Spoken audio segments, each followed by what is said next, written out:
Insaciables. Es el título de nuestra reflexión de hoy. Partiendo de este tópico estrechamente ligado a nuestra humanidad, por decirlo de alguna manera, me pregunto lo siguiente: ¿somos insaciables por naturaleza? ¿Será posible que nunca nos sintamos saciados o hay un límite? ¿Es esto normal? ¿En qué casos somos más propensos a ser insaciables? ¿Es malo ser insaciables o es una forma de no ser conformistas en la vida? ¿La insaciabilidad permite la verdadera felicidad? Miren, por muy filosóficas que puedan sonar estas interrogantes, por muy incómodas que sean estas posibilidades que nos estamos planteando, tenemos que admitir que sería muy edificante encontrar esas respuestas y, sobre todo, descubrir el impacto que tienen en nuestras vidas en Cristo o en nuestras vidas sin Él. Insaciables es un adjetivo o calificativo que encuentra su origen etimológico en la palabra latina insatiabilis. Espero haberlo pronunciado bien. Perdonen mi latín. Esta palabra se usa para describir eso o aquello que no se puede apagar.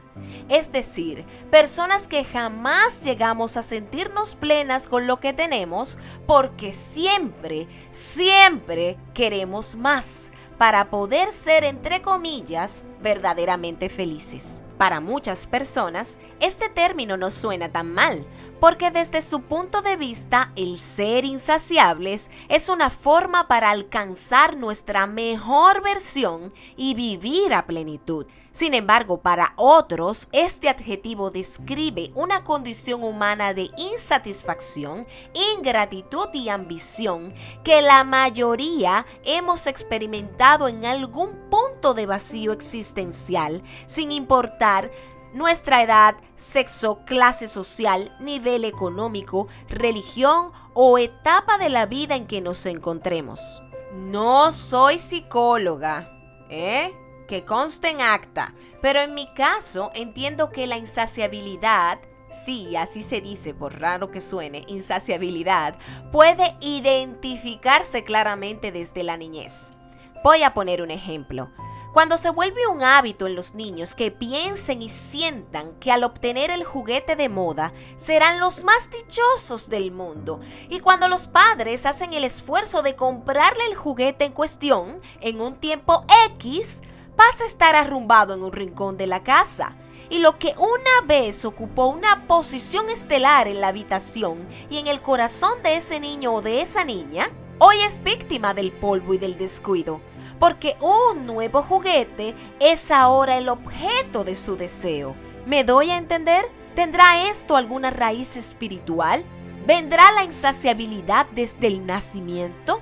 ¿Qué piensan ustedes sobre esto? Más adelante tendremos las respuestas. Bien, vamos a entrar en materia. Ser insaciables es como tener sed permanentemente. En las Sagradas Escrituras hay varios pasajes que nos revelan esa condición, pero vamos a examinar hoy el de la mujer samaritana, ubicado en Juan capítulo 4, versículos del 7 al 42, donde se relata que una mujer vino a sacar agua del pozo y Jesús le pide de beber. Ella era procedente de Samaria, por lo tanto se asombró de que un judío le pidiera de beber, ya que los judíos y los samaritanos tenían serias diferencias. Un momento, aquí vamos a abrir un paréntesis muy necesario para explicarles algunas de las razones por las cuales los judíos y los samaritanos tenían, por decirlo de alguna manera, enemistad. Y es que después de la muerte del rey Salomón, el reino de Israel oficialmente se dividió en dos. Por un lado, el reino de Judá o reino del sur, y por el otro lado, el reino de Israel del norte, conocido también como Efraín. La cosa es, señores, que Jeroboam, el primer rey de Israel del norte, cuyo dominio estaba sobre las 10 de las 12 tribus de Israel, temía una posible reunificación, como lo fue en el pasado después del 7º año del reinado de David. Segunda de Samuel 5, versículos del 4 al 5. Así que quiso evitar que los ciudadanos de Israel del norte se desplazaran continuamente a Jerusalén, ciudad del reino de Judá, para adorar en el templo que fue edificado por Salomón, donde estaba el arca del pacto, símbolo de la presencia de Dios. Para solucionar este tema, Jeroboam tuvo la genial idea, y por supuesto que estoy siendo sumamente sarcástica, tuvo la genial idea de edificar dos santuarios rivales, uno en Betel y otro en Dan, cada uno con su respectivo becerro de oro que pretendía representar la presencia de Dios ante el pueblo en esos lugares, violentando de esta manera lo que estaba establecido por el Señor. Primera de Reyes 12, versículos del 25 al 33. Samaria fue constituida como la capital de Israel del norte, Primera de Reyes 16, 24, y sus habitantes fueron conocidos como samaritanos. Ellos mezclaron su raza, su fe en Dios, sus tradiciones con paganos. ¿Cómo sucedió esto? Gradualmente. Fruto de la idolatría de muchos reyes corruptos, entre ellos no se puede quedar que mencionemos a Acab, hijo de Omri, y su esposa Jezabel. También fue fruto de la invasión de los asirios, quienes se llevaron unos 27.290 israelitas cautivos a otras tierras en el 721 a.C. Y muchos se casaron con gentiles en el exterior. Cuando los judíos regresaron del cautiverio para reconstruir el templo de Dios en Israel, Zorobabel y las demás familias no permitieron que los samaritanos participaran, porque sus creencias religiosas desvirtuadas podrían poner en peligro su fe. Esdras 4, versículos del 1 al 3. Además de lo antes citado, Samaria fue un lugar que acogió a muchos exiliados y la cultura de ellos fue asumida por los israelitas. Esdras 4, versículos del 9 al 10. Por si fuera poco, en el 331 a.C. fueron conquistados y helenizados por los griegos. O sea que en Samaria había un arroz con mango, como decimos los dominicanos. Cierro paréntesis, que fue largo pero necesario para que entiendan lo siguiente. Volviendo a la conversación de la samaritana con Jesús, recuerden que Jesús le pidió agua y ella ante esta solicitud se asombró y le dijo: ¿cómo es que tú, siendo judío, me pides de beber a mí, que soy samaritana? Pongan atención a lo que él le contesta. Si conocieras el don de Dios y quién es el que te dice dame de beber, tú le pedirías a él y él te daría agua viva. Más adelante en los versículos 13 y 14, Jesús le dice: todo el que beba de esta agua volverá a tener sed. Es decir, refiriéndose al agua que ella estaba sacando del pozo de Jacob. Y continuó: el que beba del agua que yo le daré, será en él una fuente de agua que fluya para vida eterna. La mujer samaritana contestó: Señor, dame de esa agua para que yo no tenga sed ni venga aquí a sacarla. Analicemos algo de este punto. ¿Notan ustedes que la mujer está hablando de saciar necesidades físicas y Jesús de saciar necesidades espirituales? Me imagino que ella iba con frecuencia a este pozo de Jacob, que representaba una fuente humana de vida, buscando agua para saciar su sed, como un círculo vicioso. Sin embargo, Jesús le ofreció agua que sería en ella una fuente que fluya para vida eterna. Él le estaba afirmando con esto que nada en este mundo puede saciar al humano, solo lo que viene de Dios puede hacerlo. No obstante, ella no entendía el mensaje. Entonces él fue más directo aún en el versículo 17. Le dijo: llama a tu marido y vuelve acá. Y ella le contestó: no tengo marido. Y Jesús le dijo: Haces bien en decir que no tienes marido, porque ya has tenido 5 maridos y el que ahora tienes no es tu marido. Sé que este pasaje tiene muchas revelaciones y no podemos abarcarlas todas en este momento, por eso les pido que nos centremos en este punto. ¿Por qué ella había tenido 5 maridos y el que ahora tiene no era el de ella? No creo que esa mujer haya sido viuda y sus relaciones hayan sido producto de la ley del levirato, donde cuando moría el esposo sin dejar descendencia, la mujer era redimida por el familiar más cercano. Más bien, entiendo que en ella había un vacío existencial que intentaba llenar desesperadamente de la manera equivocada. En pocas palabras, insaciablemente intentaba llenar un vacío espiritual con algo carnal. Recuerden que los samaritanos vivían en el sincretismo. Esta palabra quiere decir una mezcla de expresiones culturales y de conceptos doctrinales religiosos que conforman una nueva tradición híbrida y desvirtuada. En este caso había una fusión entre el judaísmo y el paganismo terrible. Les he explicado todo esto para que entiendan que la samaritana no tenía claro dónde estaba su plenitud. Estaba confundida y vacía, y eso le hacía buscar por doquier esa llenura de manera insaciable, cuando realmente lo que le hacía falta era Dios. Era adorarlo en espíritu y en verdad. Y esto se evidenció cuando después de su encuentro con Jesús, su vida cambió radicalmente. Se transformó en una que anunciaba el reino. El resultado de esto es que muchos de los samaritanos de aquella ciudad creyeron en Jesús como el Mesías judío tan esperado, y tanta fue la unión y tanta fue la plenitud que experimentaron esos samaritanos que le rogaron a ese judío que se quedara con ellos, sin que les importaran los conflictos históricos entre judíos y samaritanos que detallamos minutos atrás. Habían encontrado cómo saciar su sed y habían dejado de ser insaciables. En honor a la verdad, muchos de nosotros tenemos algo de esa samaritana que buscaba saciarse de cosas terrenales sin ningún resultado.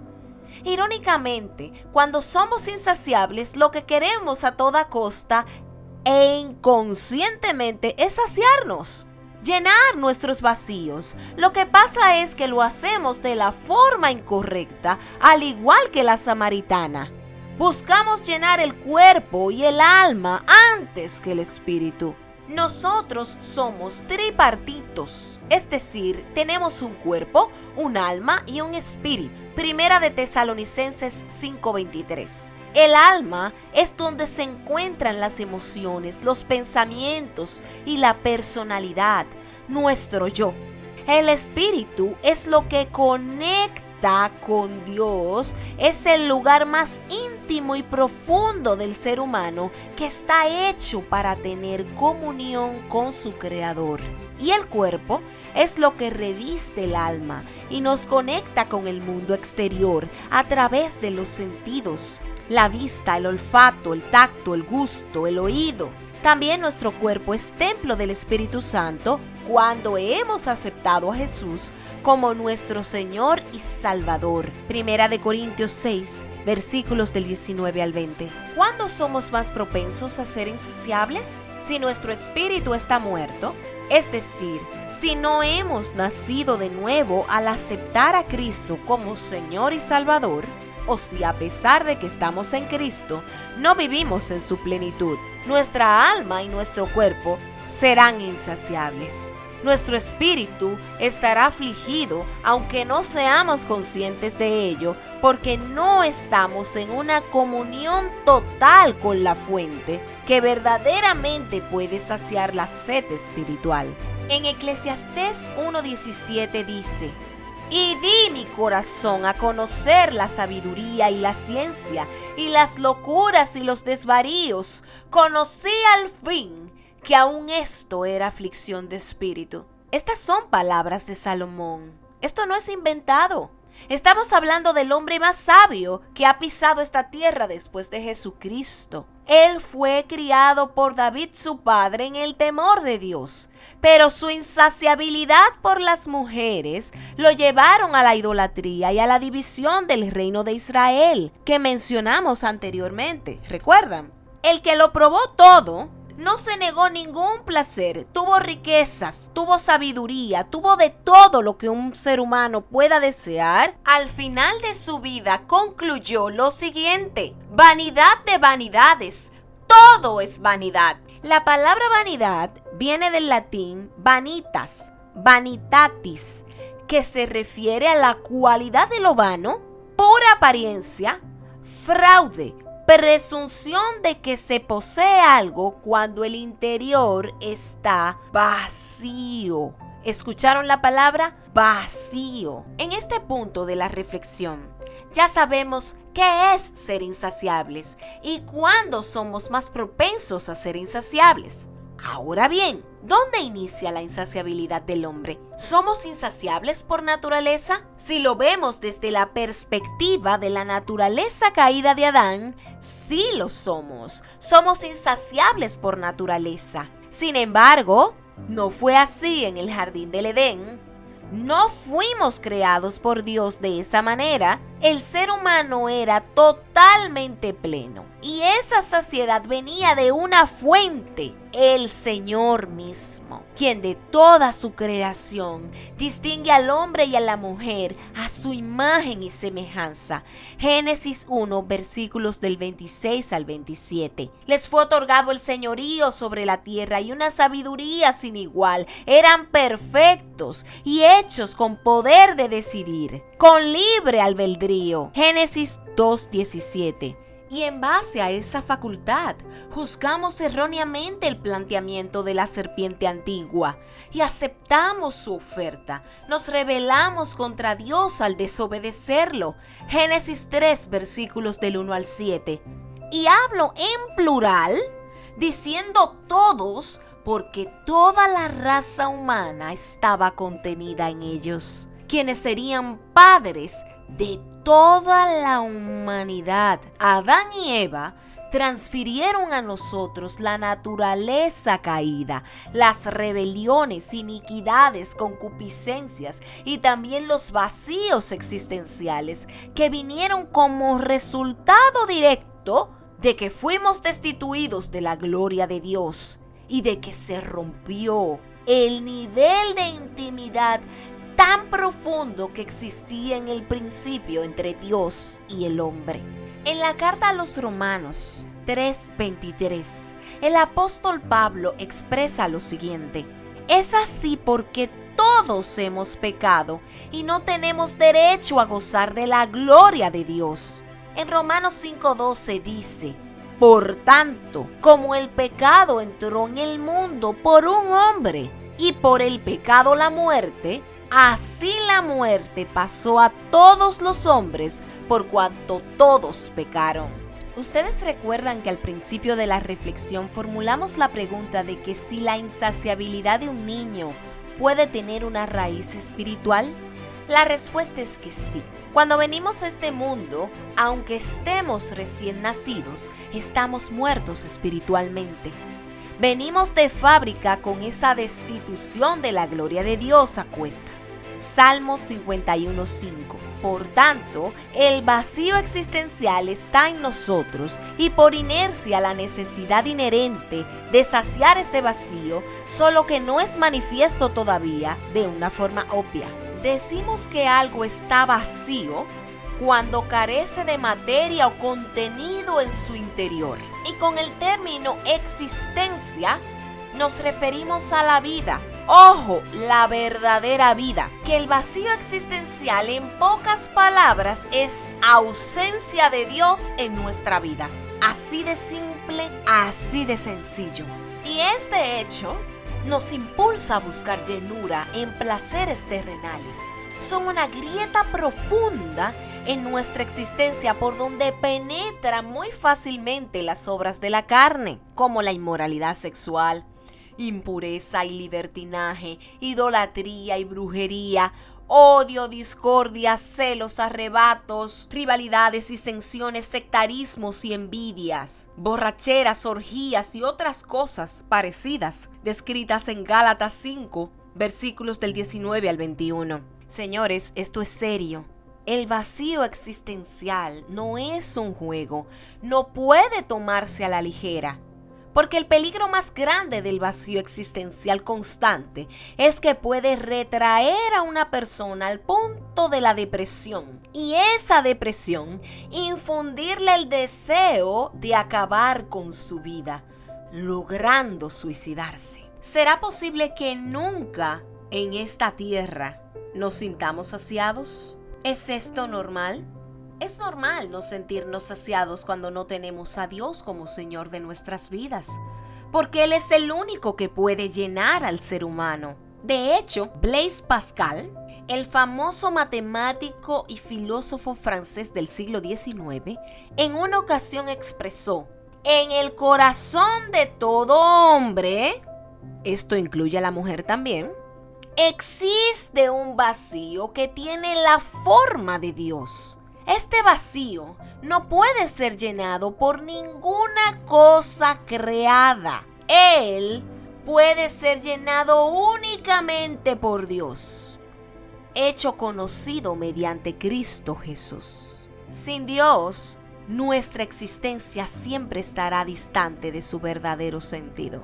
Esa es la realidad. Como también es una realidad que esta sensación de despropósito y vacío son un deleite para Satanás, quien conoce perfectamente la naturaleza humana y sus concupiscencias, y las usa a su favor. Él emplea una versión espiritual de lo que en medicina se conoce como efecto placebo, cuando usan una sustancia que, aunque carece de poder curativo, tiene un resultado terapéutico sobre el paciente y lo calma hasta que vuelve a tener la necesidad. Entonces, aplicándolo al mundo espiritual, tenemos una enfermedad llamada vacío y síntomas llamados insaciabilidad. Entonces, Satanás nos envuelve en la idea de que mientras más tengamos, podremos colmar nuestro corazón de felicidad y de plenitud, cuando en realidad este placebo espiritual no es la cura de la enfermedad, sino una forma de engañar al alma, donde están alojadas las emociones, con sensación errónea de bienestar. En otras palabras, los vacíos existenciales son aprovechados al máximo por el infierno para vendernos el efecto placebo espiritual sustentado en un sistema mundano coordinado entre sí, donde alcanzar el poder económico, llenar los estándares de belleza, llevar estilos de vida suntuosos, tener todo el sexo que querramos sin ataduras, donde acumular metas terrenales sin dirección divina alguna son la fuente por excelencia de llenura que necesitamos para vivir en plenitud. Y lo peor de todo es que es como si Satanás utilizara publicidad subliminal para vender esos mensajes que se escurren por las redes sociales, por las revistas, periódicos, el cine y la televisión. Y nosotros muchas veces ni nos damos cuenta. Estamos tan desconectados espiritualmente que no podemos percibir esos mensajes que van en contra de la esencia de Dios, que van en contra de la verdadera plenitud del ser humano. A continuación voy a explicar más detalladamente 3 de las áreas que acabo de mencionar donde más se manifiesta nuestra insaciabilidad cuando no tenemos a Dios como el verdadero centro de nuestras vidas. Número 1. Insaciables en el plano económico. En una sociedad consumista y capitalista, el bienestar está asociado al poder adquisitivo y la capacidad de acumular cosas. Caemos en la trampa de pensar que mientras más acumulemos, mientras más exhibamos lo que poseemos, más valor vamos a adquirir como personas, más nos van a amar, más nos van a distinguir. Entonces, De repente ya no es suficiente con una casa para vivir. Necesitamos que tenga piscina, que sea en un sector clase A+, que esté llena de lujos. Y cuando alcanzamos todo eso y nos seguimos sintiendo vacíos, en vez de reaccionar, creemos erróneamente que es que nos faltan más cosas. Entonces nos embarcamos en alcanzar una nueva meta mucho más ambiciosa que la anterior, porque eso sí va a ser la solución.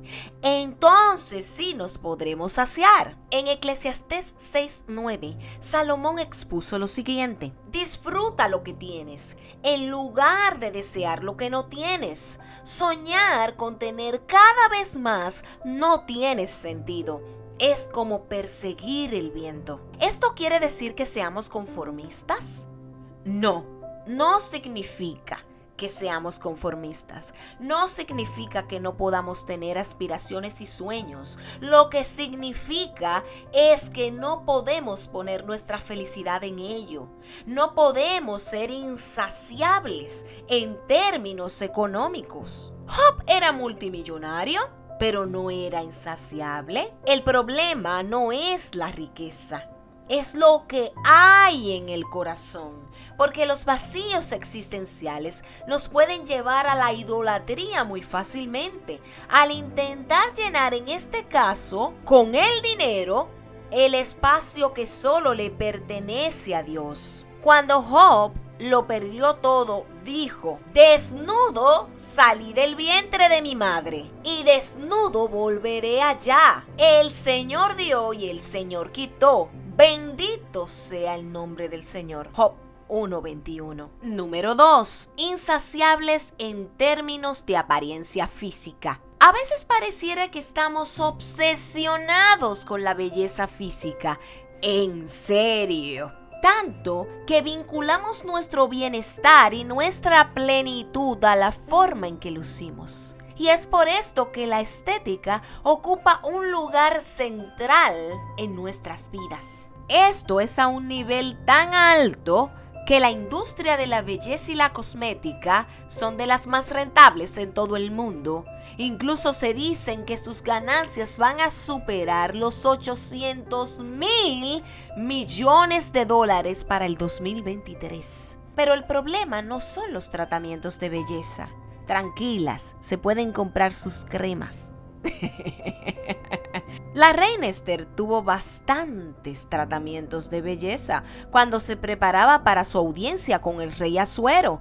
En Esther 2:12 lo podemos ver. Pero su corazón adoraba a Dios. Ella no estaba vacía, sino llena de Dios. El punto es, si nuestra autoestima se lesiona, porque sentimos que quizás no encajamos en el prototipo de belleza que las sociedades han construido, si eso nos quita la paz, entonces ahí hay un problema de fondo. Hablando en serio, cuando tú te descubres a ti misma desviviéndote, anhelando, proyectando tu felicidad en base a que tú tuvieras las curvas 90, 60, 90 de fulana de tal, si tú tuvieras la nariz o los pómulos de la actriz X, la forma de vestir de tu compañera de trabajo, o si tuvieras la cabellera como la exnovia de tu actual novio, que eso es una locura compararse así, hay un problema, hay un vacío existencial que viene de la falta de aceptación, de no sentirte amada, de no sentirte aceptada por ti como Dios te hizo, como Dios te creó. Pero también hay otra cara de la moneda. Hay personas que se alimentan y tratan de llenar su vacío con la admiración que reciben por su belleza física, por la cual serían capaces de todo para poder extenderla en el tiempo, aunque les cueste su salud, aunque les cueste sus propias vidas. Ya no le caben más cirugías estéticas en sus cuerpos porque son insaciables. Necesitan llegar a la máxima expresión de la belleza, a la máxima expresión de la juventud posible. Porque si no lo logran, no se consideran felices y hasta caen en depresión. En Proverbios 31:30 dice: engañoso es el encanto y pasajera la belleza. La mujer que teme al Señor es digna de alabanza. Atención, chicas y chicos.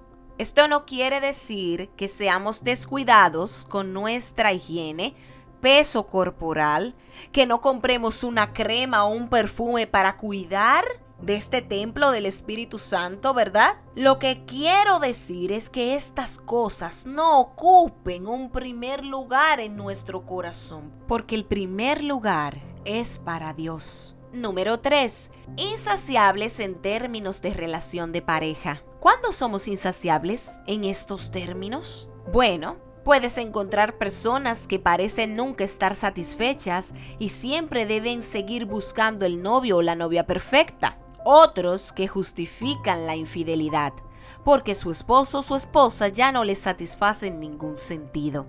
O algunos que sienten que nunca será suficiente con tener una pareja, por lo tanto no pueden asumir un matrimonio porque les parece aburrido. Y la justificación es que nunca se sacian de la adrenalina constante de una nueva conquista. Otro ejemplo muy común de la proyección de la felicidad en cuanto a las relaciones es el siguiente.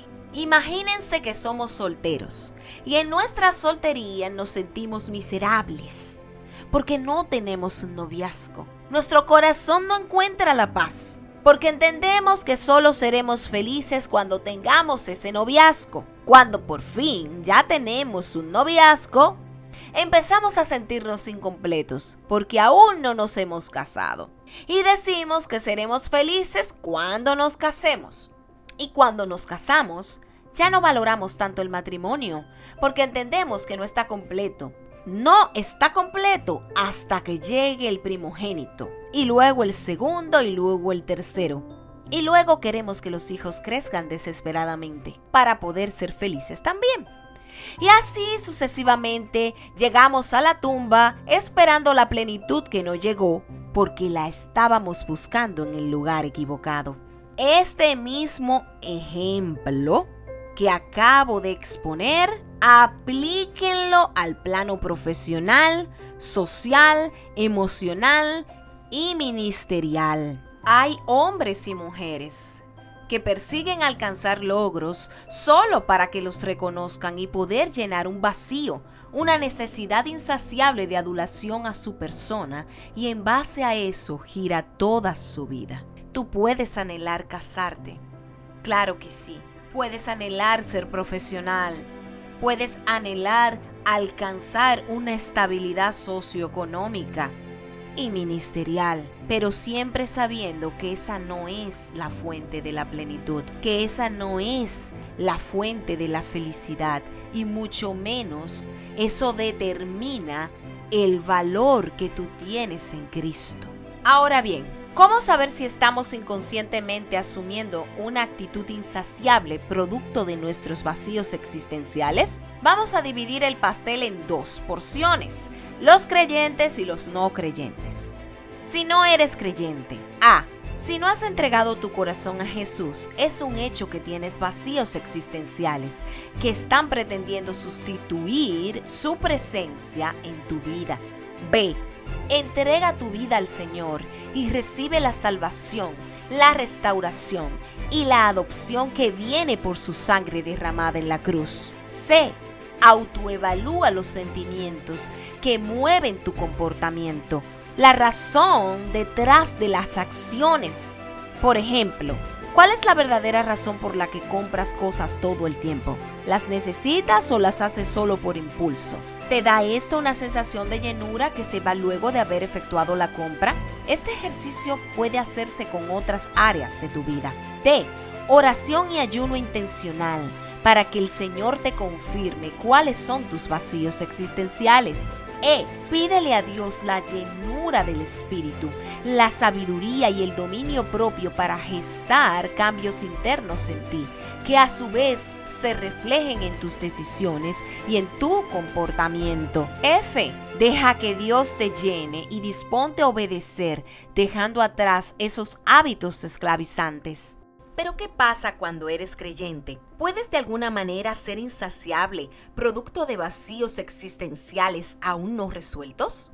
Yes, definitivamente sí. Ahora bien, ¿cómo podemos identificarlos?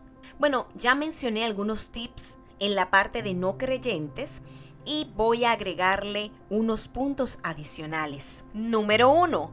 Dios lo llena todo, pero debemos entregarle todo. A veces recibimos a Cristo, vamos a la iglesia, leemos la Biblia, estamos en un ministerio y todavía hay áreas que no le hemos entregado sinceramente a Él. Entonces vamos a lo secreto para obtener esa revelación. Número 2. Recordemos, siempre seremos insaciables en las áreas donde tenemos vacíos existenciales. Número 3. Las carnadas de Satanás con placebos espirituales para llenar nuestros vacíos existenciales casi siempre están conectadas a nuestras concupiscencias e iniquidades. Pidamos perdón y renunciemos a ellas. Número 4. Nuestra insaciabilidad se hace obvia cuando, sin importar las consecuencias, incurrimos en hechos que son desaprobados por Dios. Es como una adicción. Número 5. El Espíritu Santo nos comunica y nos hace sentir lo que está mal y qué necesita ser sanado en nosotros. Él nos revela las intenciones detrás de lo que hacemos para que podamos reconocerlo y pedirle ayuda para poder superarlo. En definitiva, seamos apercibidos, velemos en todo momento, escudriñando la intención detrás de nuestras acciones, para que se hagan obvios nuestros vacíos existenciales y la insaciabilidad con la que Satanás juega para mantenernos como adictos a las cosas, relaciones, logros, apariencias, estatus socioeconómico y ministerios que no tienen el poder de saciedad en sí mismos. Pidamos discernimiento espiritual al Altísimo para que no sigamos atribuyéndole nuestra plenitud a cosas que no van a trascender el ataúd. El único que puede saciarnos es el que venció a la muerte y restauró nuestra conexión e intimidad con el Padre, cuya gloria será vista por todo ojo y ante el cual toda rodilla se doblará. Jesús, el mismo que se encontró en aquel pozo con la samaritana, nos dice hoy a ti y a mí: dejen de buscar insaciablemente en el mundo la plenitud que solo yo les puedo dar. Dejen de tratar de llenar el vacío existencial que portan, porque ese vacío tiene el tamaño que solo mi gloria y amor puede saciar. Concluyo con esta frase y por favor que nunca se te olvide. Jesús dice: el que beba del agua que yo le daré no volverá a tener sed jamás, sino que dentro de él esa agua se convertirá en un manantial del que brotará vida eterna. Juan 4:14. Toda la gloria y toda la honra para aquel que vive y reina por siempre. Bendiciones.